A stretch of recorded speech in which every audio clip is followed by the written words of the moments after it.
Australia is one of the wealthiest nations in the world today, with a gross domestic product of $1.5 trillion and an average annual income of $53,000 per person. It is a politically stable, culturally diverse, and economically advanced nation with one of the highest standards of living on the planet. However, Australia continues to struggle with a wide range of social problems, including racism. In particular, there is a great deal of lingering prejudice against the country's native Aboriginal population.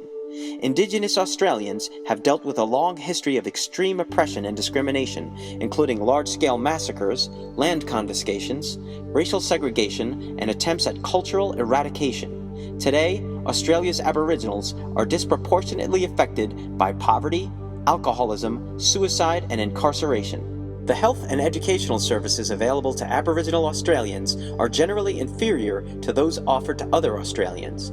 As a result, the life expectancy of Aboriginals is about 15 years less than their non-Indigenous counterparts. Fortunately, there are numerous organizations working to make things better, including the Clontarf Foundation, Justice Connect, Mercy Care, and many more. And then there are a number of remarkable leaders who have stepped forward to help move the nation in a more positive direction. One woman who worked tirelessly to improve the lives of Aboriginals was Shirley Smith, an extraordinary woman who is widely regarded as the Mother Teresa of Australia. Shirley Smith devoted her entire adult life to helping the poor, housing the homeless, comforting prisoners, and fighting against racism. She championed Aboriginal land rights, fought for better schools, and helped to establish numerous charitable institutions. She served as an inspiration to Indigenous rights activists all across the globe. This is her story. Colleen Shirley Perry, widely known by the nickname Mum Shirl, was born in 1924 in southeastern Australia on an Aboriginal reserve known as the Arambi Mission. She was a member of the Wiradjuri tribe, the largest Aboriginal group in New South Wales. Although she was generally healthy, Mum Shirl developed epilepsy as a young girl, a condition that few people understood at the time.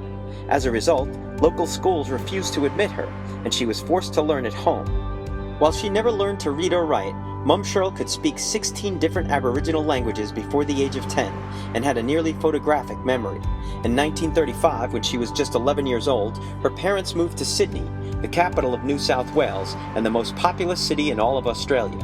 Her family lived in Redfern, an economically depressed suburb with a large Aboriginal population. Mum Shirl married in her late teens and changed her last name to Smith, but the marriage was short-lived and she was soon back on her own.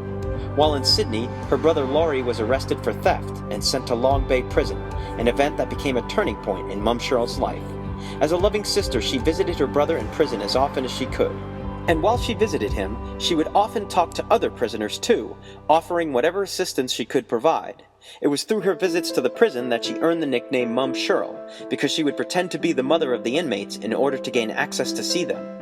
Over time, prison authorities saw the positive impact she was having on the inmates, and they actually encouraged her visits. Before long, the Department of Corrective Services gave her unrestricted access to all the prisons in New South Wales, an honor that no other woman had ever been given. During her lifetime, she visited thousands of prisoners in jails all across the country. For Mum Shirl, her experience comforting prisoners was powerful and transformative.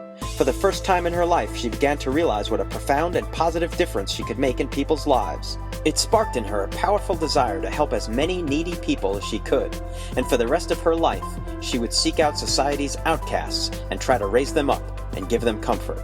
Mum Shirl began to focus on the needy in her own community, Redfern. There, she helped a wide range of people, including the unemployed, poverty-stricken families, victims of domestic violence, struggling alcoholics, recovering drug addicts, neglected elderly residents, and abandoned children. She ran an unofficial welfare agency through Redfern's St. Vincent's Catholic Church. In addition, Mum Shirl turned her own home into a sanctuary for orphans, runaways, and abandoned children. Over the years, she raised more than 60 foster children. Later, she convinced government officials to allow unmarried mothers from welfare homes to move in with her, where she provided them with shelter, food, and employment advice. Although she lived on a meager income herself, Mum Shirl shared everything she had with those who needed help.